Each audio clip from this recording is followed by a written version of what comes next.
বন্ধুরা, এই যে আপনারা দেখছেন, এটা হচ্ছে 10 মাইল বাজার ব্রিজ। এই আজকের আমি একটা নতুন ভিডিও দেখাতে যাচ্ছি যে এইখানে যে যত সমস্ত যে ট্রলার বা নৌকো থাকে তারা কিভাবে মাছ ধরে, কিভাবে তারা সমুদ্রে মাছ ধরতে যায়, কিভাবে তাদের জীবনযাত্রা, সব কিছু আপনাদেরকে আজকে দেখাবো। এটা দেখছেন হচ্ছে 10 মাইলের হচ্ছে নদী খাল, যে খালের মধ্য দিয়ে ট্রলার বা নৌকোরা যাতায়াত করে। তা আমি একটু ওনাদের কাছে গিয়ে, ট্রলারের কাছে গিয়ে আমি আপনাদেরকে আরও সম্পূর্ণভাবে জানাতে চেষ্টা করব কিভাবে ওরা, এই যে দেখছেন এগুলো হচ্ছে জালের কাজ চলছে, জালের সেলাইয়ের কাজ চলছে।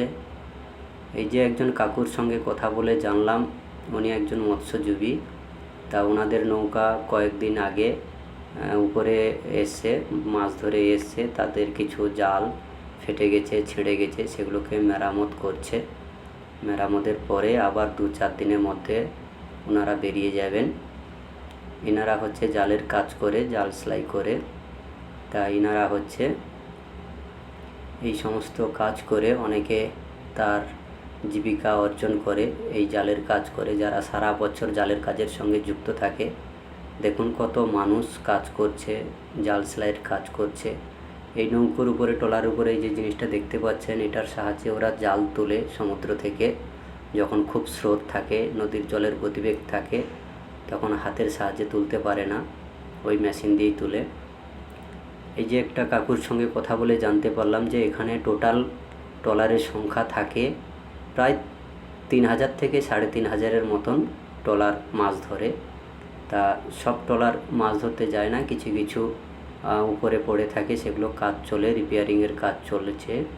দেখতেও পাচ্ছি, আপনাদেরকে দেখাচ্ছি। দেখুন সবাই বসে জাল সেলাইয়ের কাজ করছে, কেউ বা জাল রেডি করছে, সমুদ্রে মাছ ধরতে বেরিয়ে যাবে।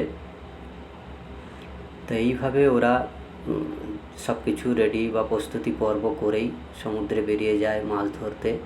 একে অপরের উপর নির্ভরশীল থাকে। যেমন ওরা যেমন মাছ ধরে নিয়ে এসে জাল ছিঁড়ে যায় বা জাল ফেটে যায়, সেই সমস্ত কাজ এরাও করে।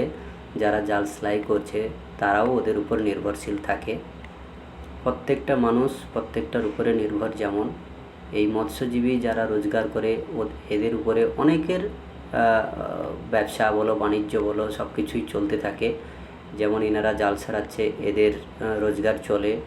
আর যারা হচ্ছে বরফ দেয় মাছের জন্য, যে বরফ রাখা হয় বা দেওয়া হয়, সেই সমস্ত বরফ কারখানাগুলো, তারাও এদের উপর অনেকটা ডিপেন্ড করে, ভরসায় থাকে। আর যারা হচ্ছে তেল দেয়, এই যে এত বড় বড় নৌকা চালাতে অনেক লিটার করে তেল লাগে, তারাও এদের উপর অনেকটা রোজগারের এতে থাকে। আর ওরা যে একটা নৌকোতে স্টাফ থাকে মিনিমাম 15 থেকে 16 জনের স্টাফ থাকে। তা তারা যে 10 দিন, 12 দিন কিংবা 15 দিন পর্যন্ত ওদের নদীতে মাছ ধরতেই থাকে। তা খাওয়া দাওয়ার সমস্ত চাল ডাল এদের উপরেও অনেকে নির্ভর থাকে। তা সব কিছুই এদেরই মাছ ধরার উপর দিয়ে অনেকের জীবিকা অর্জন করে, রোজি রোজগার করে। শুধু যে ওরা মাছ ধরে ওরা একা খায় তা নয়, বা ওদের শুধু রোজগার থেকে যায় তা নয়, ওনাদের উপরে অনেকের আয় রোজগারের রাস্তা থাকে। এই যে দেখছেন, এটা হচ্ছে এই পাশ দিয়ে বেরিয়ে যায় এই সমুদ্রের যে চড়া একটা যে শুকনো জায়গা দেখছেন, এখন জল নেই। জোয়ারের জল আসলে এই জায়গা, এই খাল দিয়ে ট্রলারগুলো বেরিয়ে যায়, বড় সমুদ্রের সঙ্গে এর যোগাযোগ আছে, বড় সমুদ্রতে বেরিয়ে যায়। আমি আর একটা ট্রলার যা ধারে এসছে, ওরা ফিশিং আর যাবে না, ওদের ফিশিং কারবার বন্ধ হয়ে গেছে। সমস্ত নৌকোর যা জিনিস ছিল সব বের করে দিচ্ছে, আবার নতুন করে যখন যাবে আবার নতুন করে সাজাবে। দেখছেন সমস্ত জিনিসপত্র লাভ করে দিয়েছে। এরা হচ্ছে এইগুলো চলে যাবে মালিকের গোডাউনে, এগুলো জমা থাকবে। আবার যখন ওরা মাছ ধরতে যাবে তখন আবার এই সমস্ত জিনিসগুলোকে আবার নতুন করে সাজাবে। তা এখানে মূলত আমি যেটা জানি যে এখানে মালিকের সংখ্যা অনেকের, মানে 6-7টা, 5টা, 10টা করে ট্রলার আছে, নৌকো আছে। তার মধ্যে আমি বেশ কয়েকজনকে জানি। যেমন হচ্ছে আপনার হানু বাগ, উনি একজনও মালিক, ওনার অনেকগুলো ট্রলার আছে। তারপর হচ্ছে মনোরঞ্জন জানা, ওনারও অনেকগুলো ট্রলারও আছে। আর আরেকজন আছে আপনার রায়পদ গিরি, উনিও 10 মাইলের মালিক, ওনার অনেকগুলো ট্রলার আছে, 4-5টা করে এরা এক একটা মালিক, ট্রলারের মালিক। এরা সারা বছরই মাছ ধরে। যে স্টাফগুলোকে দেখছেন যারা হচ্ছে মাছ ধরতে যায়, এদেরকে একটা স্টাফ বলা হয়। তাই এরা সারা বছরে মাছ ধরে। তা বছরের শুরু থেকেই, বর্ষার শুরু থেকেই সারা বছর মাছ ধরতে থাকেই।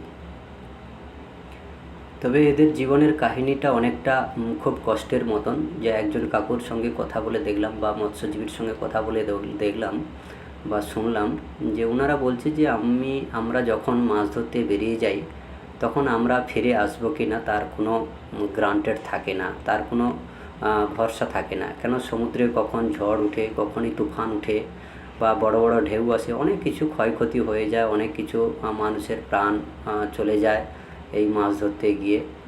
তা ওনাদের জন্য আমরা অনেক দয়া করি, ভগবানের কাছে প্রার্থনা করি যাতে ওনারা সুষ্ঠুভাবে যেতে পারে, সুষ্ঠুভাবে বাড়ি ফিরে আসতে পারে। তা ওনারা আরও বললেন যে আমরা যখন মহাসমুদ্রে মাছ ধরতে বেরিয়ে যাই, তা কয়েক সেকেন্ডের জন্য আমরা এই পৃথিবীতে অতিথি হিসেবে থাকি। তা আমাদের কোনো ফিরে আসার মতন আমাদের কোনো থাকে না, অস্তিত্ব থাকে না। এরকম ভরসায় আমরা আয় রোজগারে এতে আমরা বেরিয়ে যাই।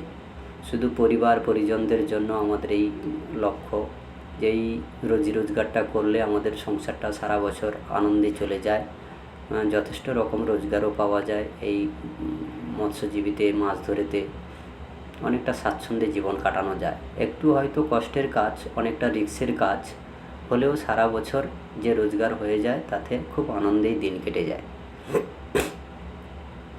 দেখতে পাচ্ছেন অনেক নৌকো পড়ে আছে, অনেক নৌকো খালে আছে।